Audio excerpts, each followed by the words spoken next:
Thank you. It is such a privilege and pleasure for us to be here. We haven't done this in this space before. As you all know, we are trying a new thing, figuring out how to have some big conversations in partnership as two communities, and this is the first one we get to do here, so thank you for having us. And we didn't get you the memo that you're supposed to do something to your foot or ankle or knee. Yeah. I have time. That's our theme for today. It's a real pleasure for me to welcome Dr. Christine Hong. We got to meet because of some mutual friends, and as we were putting together our program for this year, it was so clear to me that it was a good thing we had met, because you were exactly the person to have this conversation with here in Atlanta and between our two communities. So let me read to you who she is. I know you've already Googled it, but this is wonderful. Christine J. Hong is Associate Professor of Educational Ministry and the Director of the Doctor of Educational Ministry program at Columbia Theological Seminary in Decatur. Her research includes anti-colonial and decolonial approaches to religious and interreligious education. Hong's research interests also include Asian American spiritualities in the spiritual and theological formation of children and adolescents among people of color communities. She's ordained in the Presbyterian Church USA and has spent time as both a religious educator and youth and young adult minister in New York and Southern California. She's the author of two books. The first is Youth, Identity, and Gender in the Korean American Church, published by Palgrave, and the second, Decolonial Futures, Intercultural and Interreligious Intelligence for Theological Education. Amazing. She's currently the steering committee chair of the Association for Asian North American Theological Educators, and is a faculty mentor at the Louisville Institute for Doctoral Fellows, and is a committee member for Women of Color in Scholarship and Teaching at the AAR. I just want to give you a sense of the breadth of her commitments and expertise that she brings to this conversation. Welcome. Thank you all for having me here. So I'm going to start with my favorite question. Why did you say yes to our invitation to come in to be here today? I always say yes when people have questions about children and youth, because they really are the heart of our communities. And they lead such interesting lives. And I think I said yes because I really want to have this conversation more with faith communities. The disparities and inequities that youth face in our country particularly are really important to understand. So I'm really eager for that conversation today. Could you talk just a little bit about maybe your own journey? So tell us a little bit more about you, your own journey, your own faith journey, your professional journey that really brings you to Columbia and then brings you particularly to the ministry that you do now at Columbia. It's a long road. I know I look very young, but it was a very long road a long time ago. I'm a second-generation Korean American person and was born in Los Angeles, grew up in the LA area within a Korean immigrant community, and was raised in the church and had just a wonderful upbringing in what you're calling the village. I think a group of people in community together that shared similar struggles, that shared what it meant to be in a host country and be raising children that were born here in the United States. And so through that experience, I also moved up to Seattle, Washington. And when I was about 15, I quite literally heard a call to ministry. So, people can be called to ministry later in life. A lot of my students are called later in life or really early. And for me, it was very early to the point where I was very confused about what that meant. I was also being raised within the Korean immigrant church in a context where women in ministry was not a thing. It was not something that was affirmed. And so it was extra confusing because I didn't have examples of women leading in ministry at my own church. And when I finally kind of came out to my pastors and told them, hey, I feel called to ordained ministry, this was a puzzle to them. They didn't know how to encourage me. In fact, I was very discouraged as part of that. I even, when I went to Korea, at some point, I think I was maybe 17, 18 years old, and I talked to my grandfather. My grandfather, who was a survivor of Japanese occupation and the split of North and South Korea, an internally displaced person, had brought his family through so much trauma and tribulation. Everyone survived because of him and his tenacity and his faith. And I sat down with him, and I thought for sure he wasn't going to give me his blessing, because nobody else had. But I sat down with him in his room, and I said, "Haraboji, Grandpa, I feel called to ministry." And he said, "Are you sure God's not just calling you to be an elder and make a lot of money and donate it to the church?" Like, "Are you sure you're not ministering?" And I finally, he was convinced. He was convinced finally. And I said, "I don't quite understand it." His son was a pastor, my uncle. And he just held my hand, he looked at me. "Well, if you're gonna be a pastor, be the absolute best pastor that you can be and live your life with integrity." I'll never forget that blessing, right? From the patriarch of our family, someone who didn't even want my grandmother to have a bank account, right? Or drive a vehicle, was blessing me into a ministry that he had never experienced a woman who was ordained or even a teacher. So I think that gave me so much strength in my call, to have that affirmation from an elder in my life, a person that was so important to me. And it was really from there, that affirmation, that I went to seminary. I served in the church for over a decade, doing lots of different things, mainly around children, youth, and families. And I just really wanted youth to have that experience of affirmation of who God was calling them to be, the same that I had had. And then I found myself realizing that more than the preaching ministry was the teaching ministry that I really loved. The thing that, when you know that something is your calling, you feel after you've done it, even if you're physically exhausted, your spirit is soaring, right? You feel really fulfilled. And teaching ministry really did that to me. So I became a professor. It was just kind of a natural path for me. Can I follow up on that, on your response? My parents are also immigrants, and I'm intrigued that something in how they created the village for you caused you to trust them with a calling you had, to ask them a question that you probably knew they might not have an affirmation for. Yeah. So what was that caused you to really challenge them in that way? And then what do you think that process was for your grandfather that could cause him to support you in a world he couldn't imagine? How did that work? Yeah, so I think for him, I was always a mystery. Even my Korean name is sort of his sorrow at the fact that I was born so far away. So my parents immigrated to the United States. I was the first grandchild born, but I didn't meet him till later. Because, back then, even an international phone call cost a fortune. So people were still writing letters by hand, and they took months to arrive. Pictures of the baby took months to arrive. So in the Korean tradition, the oldest patriarch in the family gives the names of the oldest male children. Obviously, I was not the oldest male child, but he still wanted to give me my name. So he coined it, and he said, my last name is Hong or Hong, which means the wideness of the ocean. And my first name is Chin, which means precious. So he said, I want to name her the small, precious thing in the vast, wide ocean, like far away, right? So I was always kind of a peculiar, mysterious person. Like I wasn't raised in the Korean culture, but I was raised in the Korean American culture. He would always say things to me like, "You smell like America." I don't know what that meant. I don't know what that meant, but I know what it means to smell like New York, yes, but yeah. I don't know what it. But I think it meant that, what he meant was, even the way that you move around, the way that you dress, the way that you carry yourself is so different than what I have known. But he never othered me for that. He never tried to make me conform to something that was familiar to him. He let me be and become what he didn't understand, but he was willing to make that space. And I think because he was willing to do that, so were my parents, right, from far away.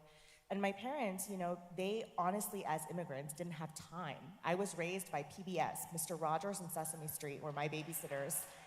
That's how I learned English, too. We grew up in a Korean enclave. Korean was my first language. I didn't learn English till I was in kindergarten. My parents didn't realize I didn't know English. So I was in kindergarten, and the teacher told them she didn't speak English. So I had to quickly learn. Yeah, so I think it was just this idea that I had space in this village to become something that even though my parents didn't understand, they were willing to create that space for me to try to be something they didn't understand. Yeah. Mm. This is a multi-layered question, but maybe as we start to dig into this question around children and youth in church or in faith communities, maybe talk about kind of your view of how you're seeing children and youth in society in relationship to kind of family systems. I mean, I think there's, we can make great generalizations about, I guess every generation, you feel like as a, young person that, the adults don't get you or, children, but I'm curious as to when you kind of when you look at the landscape of U.S. and you look at the landscape of our faith communities, what are you seeing? What's your take in terms of children and youth in relationship to the systems? I think that is a very complicated question because our children don't have the same type of opportunities, right? So Black and brown children, immigrant children in this country are kind of set at a deficit from the beginning because the systems were not built for their flourishing. White supremacy is real. White supremacy is about systems and structures, and it affects everybody. And so children experience that in Black and brown and immigrant communities really young. And I would even say in communities that aren't Christian. And this country is built on privileging Christian spaces too, white Christian spaces especially. And so they experience adultification early, for instance. So Black and brown and immigrant children, their childhood window is short. They're babies, they're kids, and then suddenly they're adults, right? Suddenly they're adults, they're a threat. They're not babies anymore. What buys you childhood? What are the conditions that are created or that need to be in place for someone to have a full childhood? I think it's wealth, it's whiteness, it's resources that come with those things. And a lot of our kids in our communities don't have those things.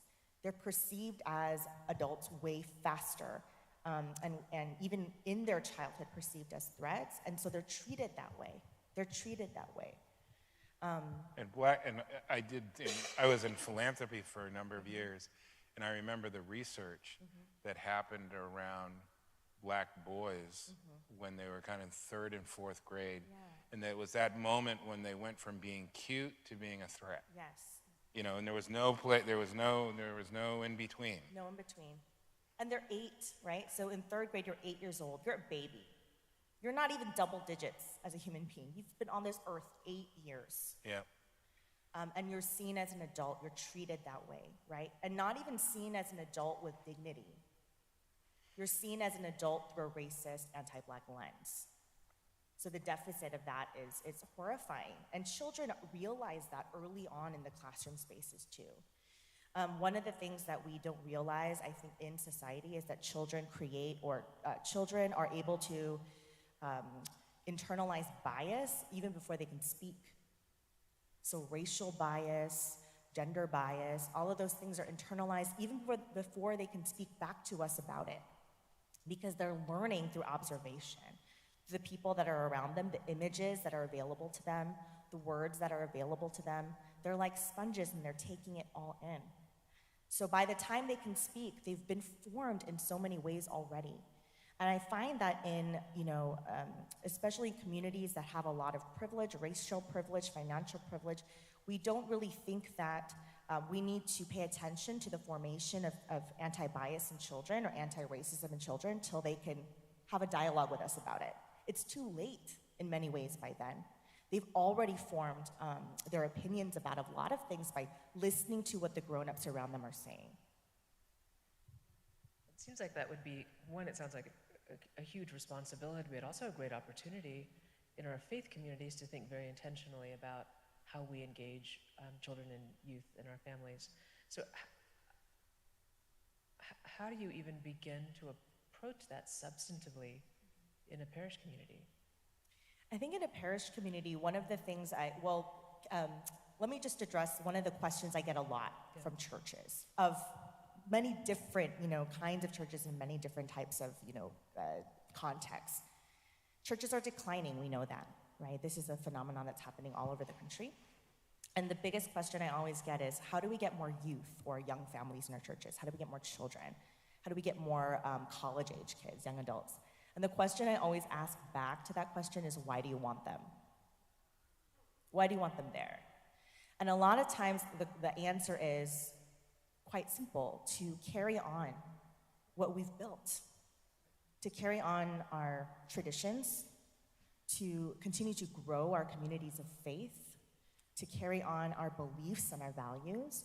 So then, to me, I hear that as children, youth, young adults are really vessels to carry on things that are old or older, and not to actually bring things that are new, right? But we all know, the wineskins, right? The old wineskins and the new wine.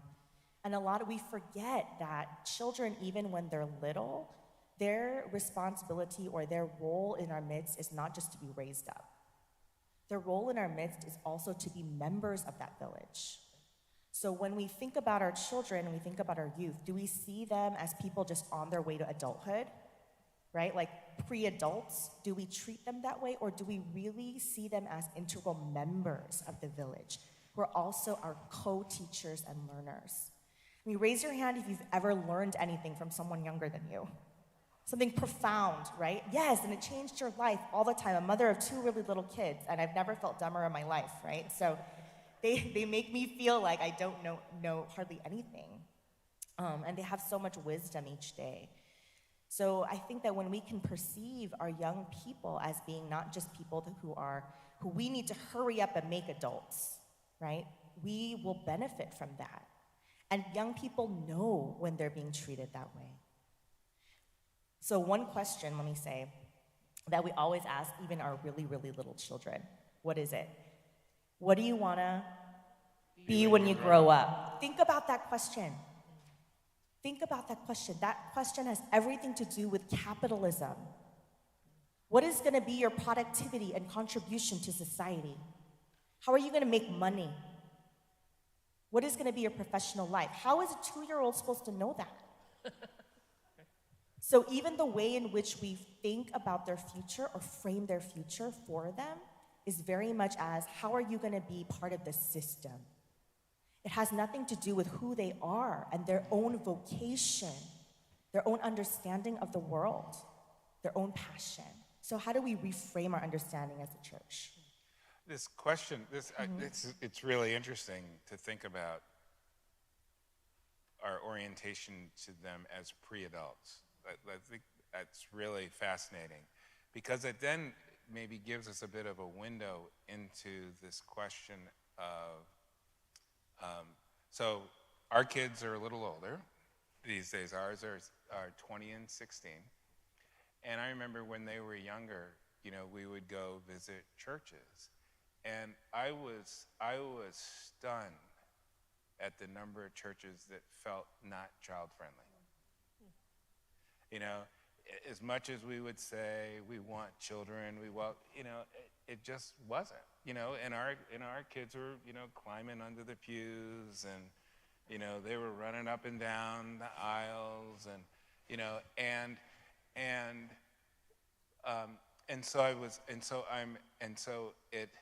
this notion of kind of treating them as pre-adults, unfortunately, it resonates in terms of the experience. I want to push a little bit on, so what does it mean then to treat children and youth as members, within the community? Because if we're really talking about, the village raising, you're really talking about the sense of, well, then I see you where you are in this particular part of development versus I see you as a pre-adult, if you will. I think it's being invited into their spaces and their understanding. One of the quickest things you can do, especially when you're with young children, to understand how they perceive the world is just to kind of, get on your knees, get on, physically on their level and look around. What is it that they see? What is it that is, within their reach, what's accessible to them. A lot of times our worship spaces even aren't accessible to kids. They've got to climb up into the pew. There's nothing for them to do. Children need stimulation that's not just auditory. That's why they need pictures. At a certain age, especially when they're really young, they can't just understand a story by listening to it. They need the images. This is why bias gets created. If you're only showing a white Jesus, right, what are they learning about how the divine presents the divine self in the world? What are they learning about themselves if they're black or brown and the divinity within them? So they need images. They need to be able to feel tactilely things. Do we even have things for them to do? I remember when I went to church with my mom. And it was this Methodist church we went to for a long time. And the only thing I don't remember anything from all those years we went to service. There was no children's service, so I sat next to her. All I remember was saltine crackers and apple juice. Because those were the things, that was my communion, right? Those are the things that kept me quiet and obedient in the seat while worship was happening. And I was not a member of that village. I was the person who had to be, in many ways, sedated, right? With saltines and apple juice so that I could physically be there and my mother could worship. So I've seen amazing things where sanctuaries are, turned into spaces where there are in the front areas where children could crawl around and play, where there are accessible things for them to do. And this is actually great for neurodivergent people too, right? Neurodivergent people need lots of different things in order for them to be able to be part of this village with us and not have to conform to what we consider to be normal. There's no normal. If anything we've learned over the last 3 years is this, right? And I think sometimes one of the things we have to give up on when we're gonna let children and youth be part of the village is orderliness. Life is gonna be chaotic. It's gonna be chaos. Think about why the disciples wanted all the children away from Jesus. Like, don't come near him, he's busy, he's working, right? Because it's so chaotic. But out of chaos, things are created. This is where innovation happens. Chaos is not always bad. It can mean that you're living life. If you come to my house, there's nothing clean in there. Please don't come. It's chaotic. But boy, are we really living together, right? I find this very stressful.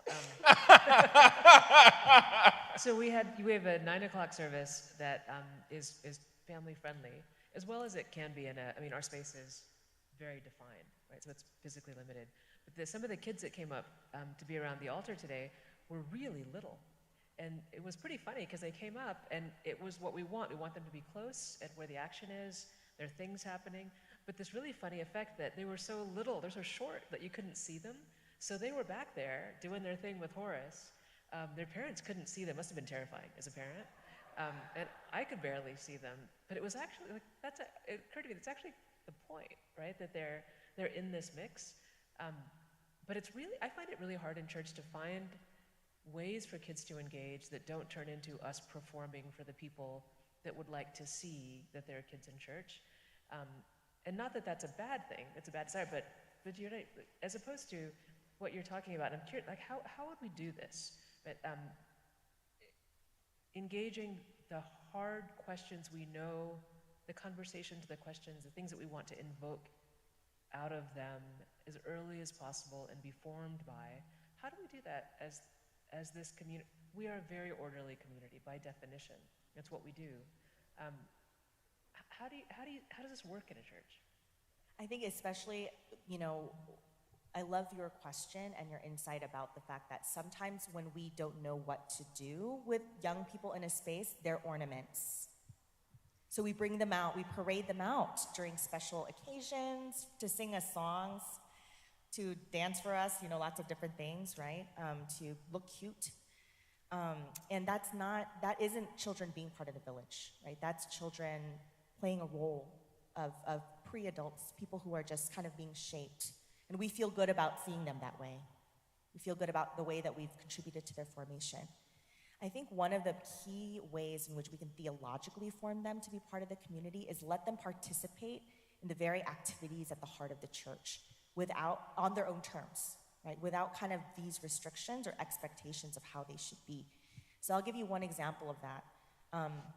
In a church I used to pastor, we used to have communion, and the children would sort of like have their own communion in their own space. But we decided one day, let's just do it together. I know a lot of churches do this regularly, but for us, that was a very new and rare thing. And people were terrified of this. Like, what is gonna happen? What is gonna happen if the children are, having communion with us? Like, this is gonna be such a mess. And this is what happened. We were holding the bread. We do it by intinction. They come up, and everyone is very polite about how they grab for the body of Christ, right? So very small, delicate pinches. You don't want to be greedy. And then the children start coming up, and they are double fisting the bread. This bread looks really good. It's fresh. There's a member of the church that bakes it, and they're going in both hands. Their little hands are probably of crayon and different things all over them and grabbing. And it disgusts us now, right? But back then, we didn't know any better. They were just these chunks of the body of Christ in their hands, and they would give it a bath in that great Welch's grape juice, right? And it was so good, and then it would get all over their faces, and it would stain their clothes. And there were people that were really upset at that. Like, how gross. Why are we subjecting ourselves to this? But isn't that, there was something so beautiful about the sacrament in that way. Should we not crave to be part of the body of Christ in that way, where we want a double fist? We want that much more of that essence, of that presence of Christ in our lives, of God in our lives. It's just such a beautiful image. No restraint. Why are we being restrained as we come to the table? That is not the place for restraint. That is a place for just being glad to be there, to be able to get a part of that. And children have they don't have a filter when it comes to those things. So that was a real learning for us as a community.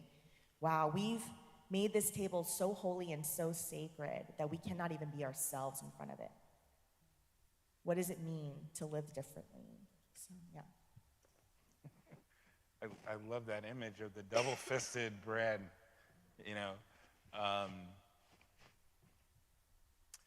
it's the question I'm actually forming. I somewhat have the answer to, because I do think there's a way in which, and I, as one who values organization, and things needing to be, I wonder sometimes if our sense of organization has become one of our gods, if you will, and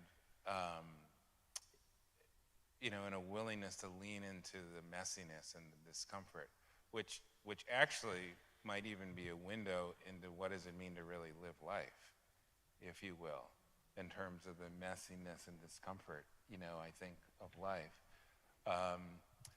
The other thing that I was thinking about, in a previous congregation, we started to celebrate Children's Sabbath, for the Children's Defense Fund. And I remember one year, we literally had crayons and paper just strewn out in the front, and kids, and actually some adults, were out there during the service, kind of drawing, and it was, and this was kind of a very orderly place, but there was just something about that in terms of what it did for the space and the feeling, and for the kids, like, you saw their body language begin to shift, and it was a sense of a sense of, like, this was our space or our thing, and then they showed their pictures at the end,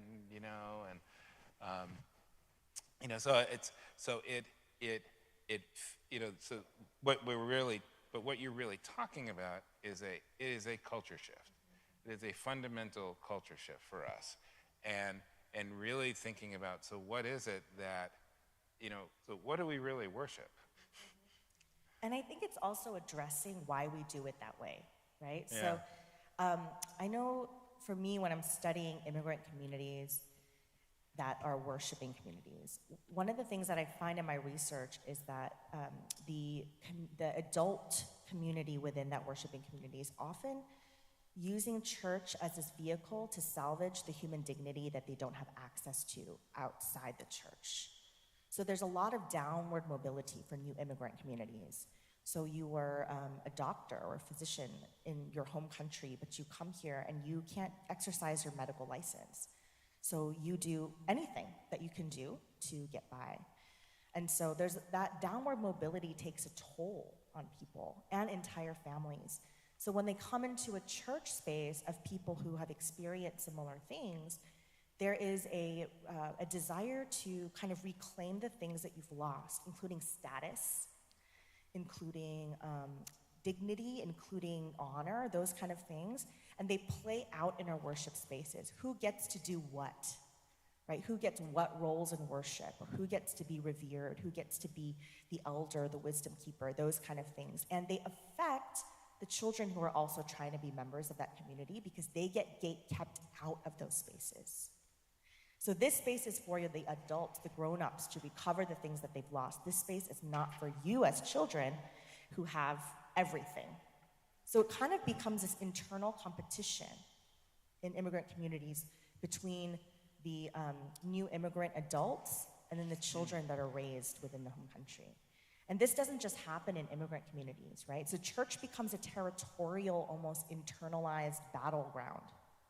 And when those children grow up, this is what they say. This is what the research says. They say, they always told us, they the grown-ups, that we were going to inherit this church. We were the inheritors of this space. But we've realized that we were never meant to inherit the space. So they leave. That's they leave, yeah. The other thing that also strikes me is, so for us in Black communities, the Black church was a place of affirmation, and a place where you weren't getting affirmed, and so it was the place where you got affirmed. It was a place where you belonged. It was the place where you were somebody, and so, status was important. The president, the vice president, the treasurer, the secretary, the first vice president, like you had a place that and so it's interesting. So I think in many ways what you're really talking about is how do we both be a place of belonging that affirms the personhood or our peoplehood, but at the same time doesn't necessarily shut off our kids in the process. Where we don't make them people in waiting. Right, yeah. Well, and I grew up in immigrant church as well. Another component of that is getting us ready for this world that we now lived in. That church was the place where the community gathered, because we weren't in the same neighborhoods. And we lived in this world that was unknown to our parents. We're being raised in it. To get you ready, and so part of that getting ready is being little adults, little protected, repressed, kind of controlled, so that you'll be safe in this dangerous world. And a version of that I see in Episcopal churches I've been in, slightly different than immigrant community, is all of our anxieties for our children come into this church space because we are so afraid we will fail them, that they won't be okay. We can't do enough for them. And that comes at us in church. And so part of all the structure is, have we equipped them with enough faith to survive, right? Have we given them enough tools that they might be okay? And of course, that's not how it works, right? But it seems to be that's what comes into the Christian education space. So how do we? It's almost like we need a lighter touch. Like how do we create environments that respect our children for who they are, and seek to learn from them? And then, frankly, what do we do with all the anxiety we have as parents of children, worried that they're not gonna have what they need? So just look at yourselves right now. You have survived everything that you've lived through. You've survived it. This is why you're sitting here. You've survived everything from today backwards. And children are the same. They are looking at you and they're saying, you've survived that. And because you've survived that, I can try to survive this, right? That there is resiliency in children. I think where we get into danger is when we think that resiliency is enough, right? We just have to prepare them for every danger instead of being proactive about dismantling those systems and structures, that we have access to participate in the dismantling of those things instead of just telling them, be safe out there. Make it a safer world. That's part of our responsibility, and that is not, that's part of our responsibility and it's also not something that they need to do for themselves, right? Like we're making that safer world for them. I also think that a lot of the research shows that children in faith communities, when they have, even if it's a messy faith community, messy meaning like it's not perfect, you know, there are things that happen in the church, as long as they feel seen and kind of held by that church space, even if they disagree with it, when they're out there and experiencing things like racism, they feel they're able to rebound a little bit more quickly. Like they have this internal sense of self and identity. And it's when they don't have that they feel lost. So they have to have this other perception, because when they go out in the world, especially Black and brown and immigrant children, they're experiencing a perception of their bodies and themselves that they don't experience in the church. So they have a reference point, you see? So they go out there, they experience racism, but then in their mind, their memory, they're saying, but I remember this community has said this about who I am, and about my belonging and my identity and my worth. And so they're able to not internalize so quickly what they hear on the outside. It's when we're not affirming who they are, and we're like who they are in the moment, and only affirming, we'll affirm you once you become this. Once you do this, once you're able to contribute in this way, then we'll affirm you. When they're waiting for the affirmation, it's when they'll quickly internalize everything else that they're being perceived as out there. So the affirmation has to come immediately, right? We affirm who they are, not who we want them to become. And that's scary. Here's a question. Yeah. But how do we know who they are? How do we get to that? We let them tell us, right? And we let them tell us. So instead of saying things like, what do you want to be when you grow up, right? We're all guilty of that. We say, hey, what do you like doing? What's something that really makes you happy? Can you share that with me? We enter their world. We don't ask them to enter ours. So even thinking about that question, what do you want to be? That's an invitation for them to enter our world. Come to our world. Understand these systems and structures. Enter their world. What do you like to do? What makes you happy? And it may seem so little to you in their response, but it is everything to them. And even that question saying, hey, can you invite me into your world, is an affirmation of their world, that it's real. It means something. Well, so I have another question, but I think we will give an opportunity for maybe a few questions from the floor.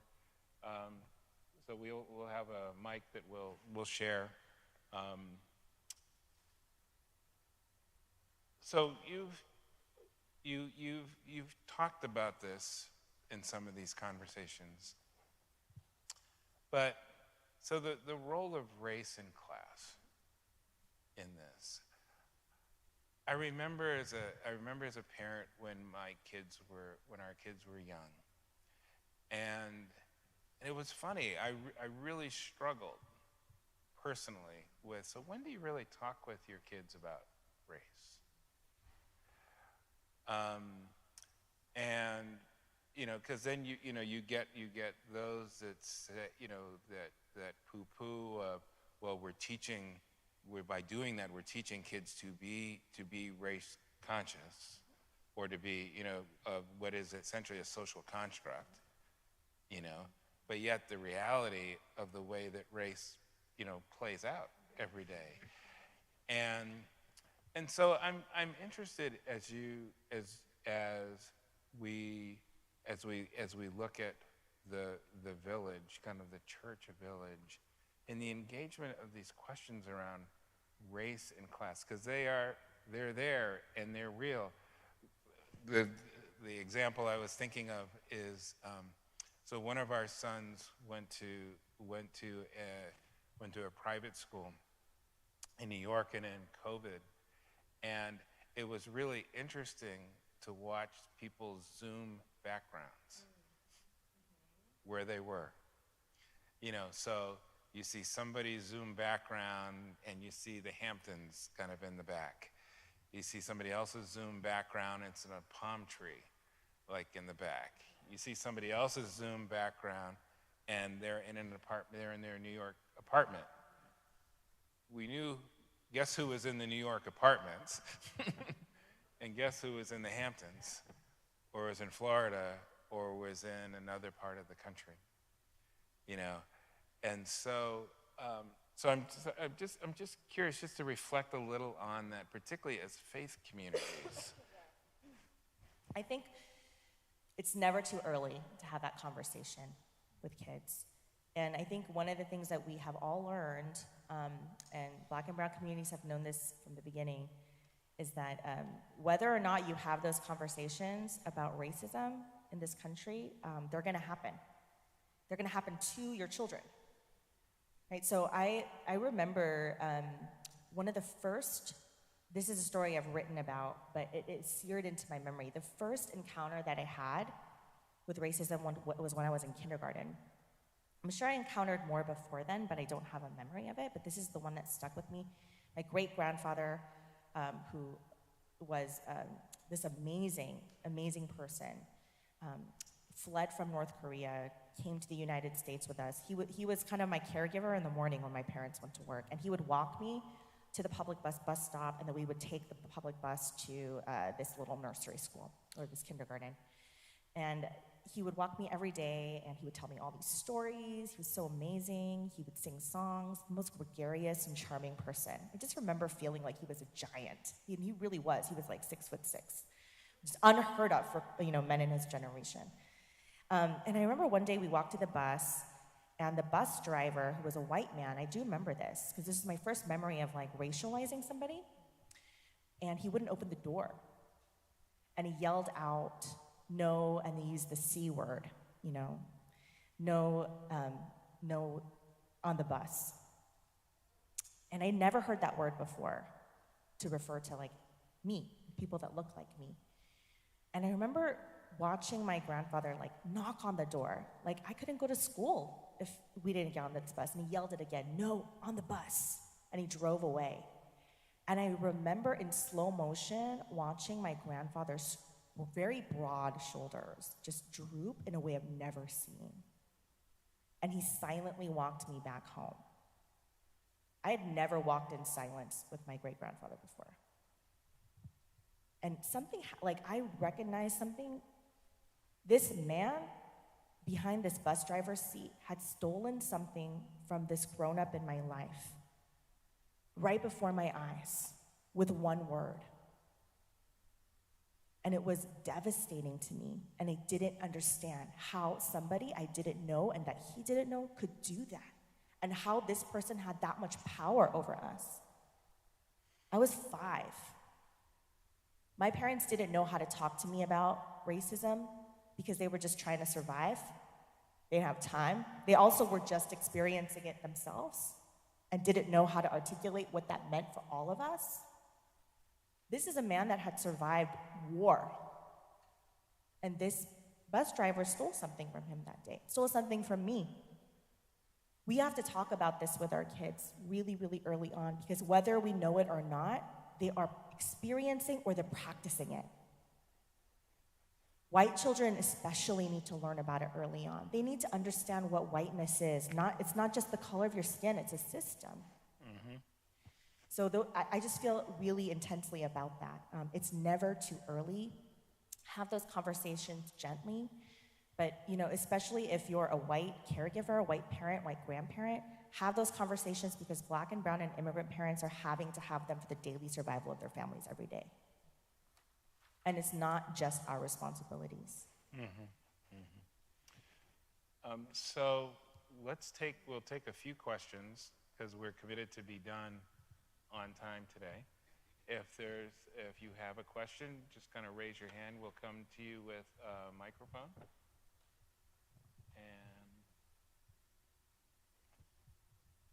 Thank you very much for being here, Dr. Hall. It's terrific. Many organizations lose kids when they become 11, 12, 13. The Scouts, Boys and Girls Clubs, a lot of kids. So how does the church retain participation over 10, 11, 12, 13 and not lose that participation? That's a great question. So that is such a tender age. Remember that age. It's kind of the age where you start to lose the wonder of being a child, like all those why questions kind of go away. and the why not questions kind of come in, right? They also start to feel very vulnerable at that age, where there are a lot of things happening in your body at that time, right? Chemical things that you can't explain. You're starting to push boundaries. And you're starting to understand that maybe you don't quite understand yourself, and you're also starting to understand that the grown-ups in your life and the systems that have held you so far are not perfect. So this is not the time to double down on the perfection of those systems. One of the things that's really important to remember as faith communities is part of the white supremacy narrative is a narrative of perfection and purity. We have to get it right every time. We can't be wrong. We can't talk about the tense things or the hard things or the bad things. 10, 11, 12, 13, they're asking the hard questions. And when we mirror back to them, that's not appropriate. That's not a question we can answer. That's not a question we'll entertain, or we won't go down that path with you. We mirror to them back that they are deficient to be part of this community. So one of the key ways is create space for questions to be ever alive. And I don't know should be a refrain that we are free to use, right? We don't need to know all the answers. And in fact, they want assurance that we're not perfect. They want assurance that we're like them, asking those questions, that we are just as tender and vulnerable. So I think revealing that a little bit more openly to them at that age is what makes them feel like they're part of the village. You're like me. You have the same questions, and you're willing to ask them along. They're not looking for us to answer a perfect question. They're looking to find people that say, that's okay to be in that space. And look, I'm still here, right? You're gonna be okay. They're looking for that. But I think it also speaks of the importance of the kinds of the culture that you were talking about earlier. Like creating being in a culture that actually, it's messy, it's not predictable, it's wonder, it's that sense of, of being at the kids, kids level. And so in many ways, it almost preempts that, because you've already set up kind of a space, because that's what you do. That's kind of what we do. Yes, the messiness is not only about like a messy room. It's about a messy life together. Like, there are just things we'll never know. There are things you're just going to have to ask God on the other side. You want us to have a messy religion? Yes. A messy faith? Yes, messy faith. Messy The faith. messier, the better. They call it messy church. Messy church. But just to poke a little hole in this, I'm just going to say one thing. I know educators, and you both are. The mess is because there's a lot of structure and planning behind it, so that there can be safe space for hard questions to emerge, right? It's actually very hard to create a really good mess, right? So I feel like we take the first step. We might get the order part right, but really equipping and creating space for people to emerge as themselves, and for that to be held. It's very serious work, so tell us a little bit about that. Move through the conflict, not around it. Ooh, say more, please. So one of the things that, we can talk about, like the crayons on the floor, and that's like a cute mess, right? But not when something big happens at your church, when something controversial happens, our reaction is either to flee the scene, because we don't want to deal with it, or just kind of move around it, move past it, as far away as you can get and never speak of it again. But again, that's that same narrative, right? That's that supremacist ideology that actually becomes theology in our churches, where we have to be sanctified, so perfect. We can't come to the Eucharist table and double fist the body of Christ, right? We have to pinch a little off. So I think the messiness that we need to lean into is when there is conflict and chaos, we have to move through it. Because that's really where our theology is tested, where our faith is really tested. Right? Yeah, I'm really struck, Winnie, by your point, because it's not chaos for chaos' sake, but how do you build a sense of intentionality that continues to create welcome, but is okay in the discomfort of it? So it's not just, well, we're just kind of tossing it up, but there's a sense of even intentionality in creating the space and creating the learning and creating, the freedom for the questions and the discomfort. And so that that resonates. And I have a question now. So I know we're supposed to take questions from Yeah. there. Do you think, I'm sorry, we're just too excited. but do you think where are we in relationship to our children in this? Did we have a really good moment in the 70s and we're pulling back, or is there what kind of trajectory are we on? I think we are on a real faith trajectory. Like, faith is being tested, right? Like the things that we have instilled in our kids about the values of our faith, the way that they should treat themselves and one another and the world is being tested because they are choosing not to necessarily live it out in the walls of the church. They're living it out there in the world, where actually it's supposed to be lived out there. They have enough security. I don't see the exodus of children and youth as an exodus. Let me put it that way. I see it as the things that we have set out to do, we have done, because we've been raising our children in the faith in the church and in our homes and in our neighborhoods as the village. We've said, you don't need to just do it here. You have to do it out there. They're doing it out there. But somehow we have perceived and construed that as they don't like it here. Yeah. They feel comfort here. Right. This is a space that grounds them, that anchors them, that they're able to kind of parachute out there. Right? So I think we have to change our scarcity perspective into a perspective of God has done what God has said God would do. And the church is being built out there too. Amen. So we have we got a few hands. We're not going to be able to take all of them, but we'll take a couple of the questions. So that last little conversation completely changed my question. Well, that was the intention. That was really good. So I want to go to a question similar to that.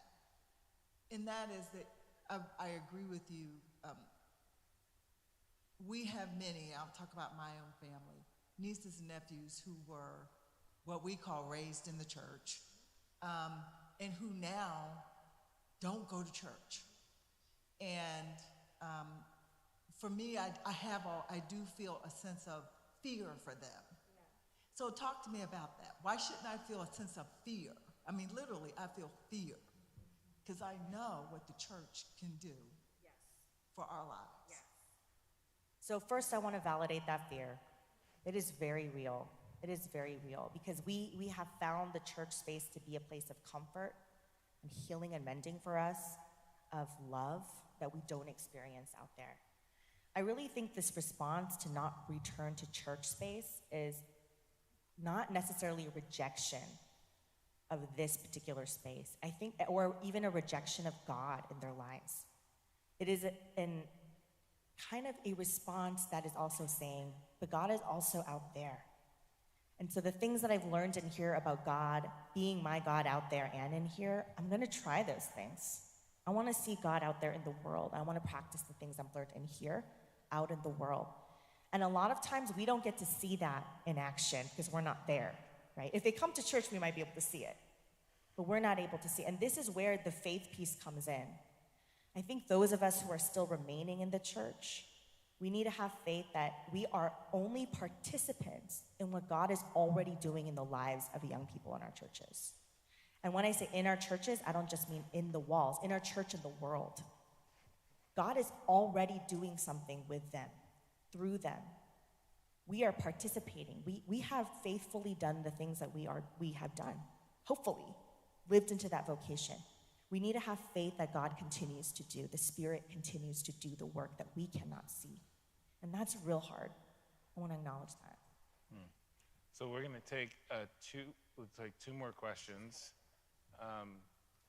Tamika, you get to be the microphone Hi.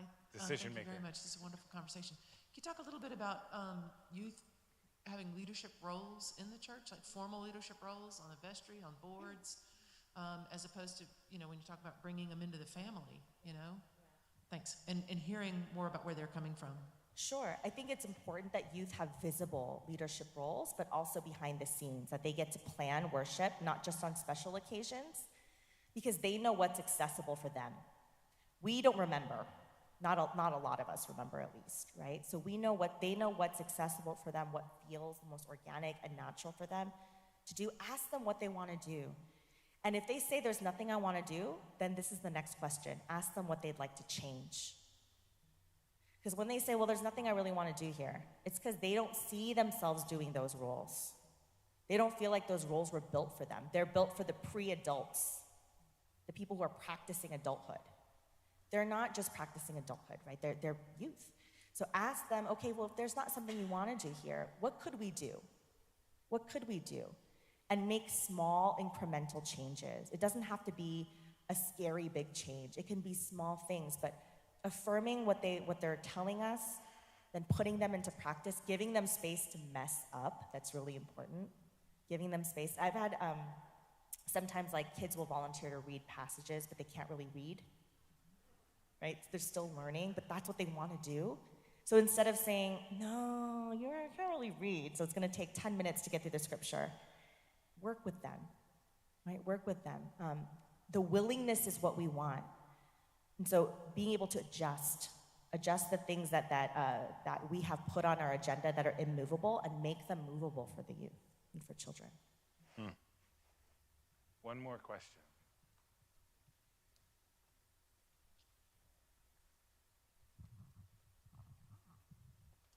Thank you for this, and I'm coming to it. I don't have children, so maybe I'm not authorized to ask, but the fear and anxiety and dismay that rests with me is observing what's happening in our libraries and schools and having it couched in a Christian definition. I'm terrified of it, and so I can't imagine what it would be like to be a child who can't read that book, who can't talk about something that's going to bother them. How can I make a difference? Children are in school for a set number of hours a day, and then they're in other spaces together. One of the things I want to remind you of is think about like where in the church do we have the most crucial conversations? Is it in our small group Bible study? It's usually in the parking lot. It's usually in some side hallway where those things are happening. Children are the same. They are cognizant and aware of when they're being restricted because of a fear of a grown-up. A grown-up has a fear, they're not allowed to access these things. They know. Social media, they're on that. They know what all these things are that are happening to them.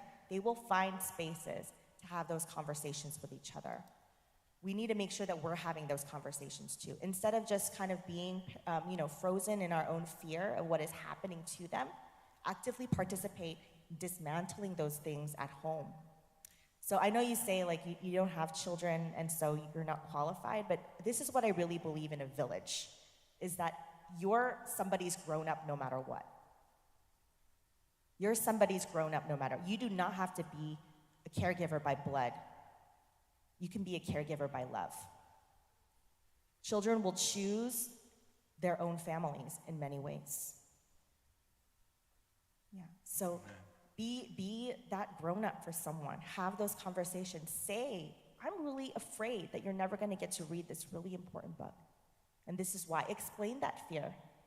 They wanna have those dialogues with us about what we're concerned about regarding their lives. We are not protecting them from any sort of truth they don't already really know out there. Oh, that's a great word right there. Thank you for sitting with us and being with us today. And I think this is that we've recorded it. I think we're going to be sharing some of this. I think this is just great content. And I think one of the reasons that we chose this is that we're also, I think, St. Luke's and Ebenezer, I think we're beginning to think about this larger question around both what does education look like within the church, but really also thinking about it in relationship to children and to youth, and how to not ghettoize, if you will, this ministry. And so, love the insights. We'll see you again at some point, and have you, yes. Thank you all so much for being here. I appreciate it. So thank you. So,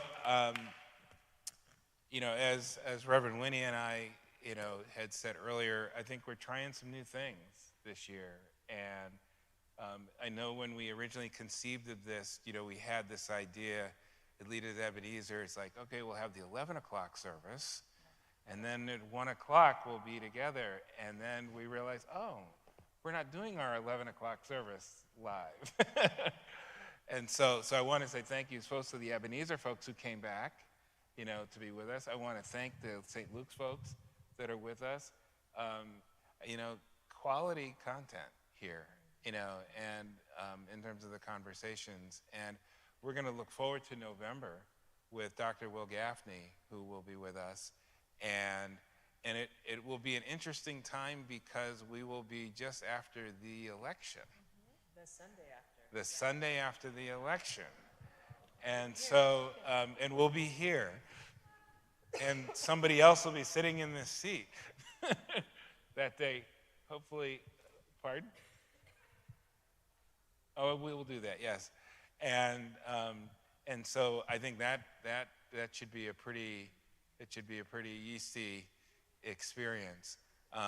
But we're also going to be, we're looking forward to having Dr. Gaffney with us in November. But as part of this partnership, we've got a great team of folks from Ebenezer and St. Luke's that are kind of looking and assessing and thinking about how we want to do this. But we do think that at the end of the day, these kinds of conversations are important, and that we need to find ways to continue to raise these. They help us in terms of what we're doing as congregations. They help us in terms of the work that we do together. And so, once again, really just want to underscore. So I could sit here for like another couple hours and chat with you. We might have to do this once a year. I know, We have some really, work to do in our community. really. And then bring our kids,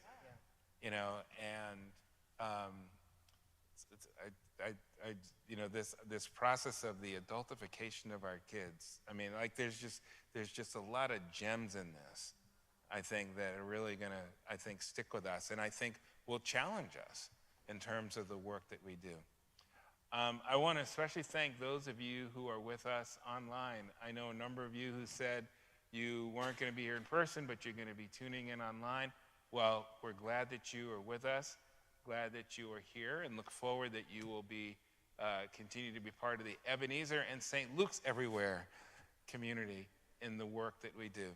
So, Reverend Winnie, would you do the honors to close us out in a word of prayer, please? Well, let us pray. Gracious God, we give you thanks for Christine and for her family, the people that have brought her on her way. We give you thanks for her wisdom. May we be formed by it. May we see our children. Gift us with questions and awe and love for the generations to come. Amen. Amen. Have a good afternoon, everybody.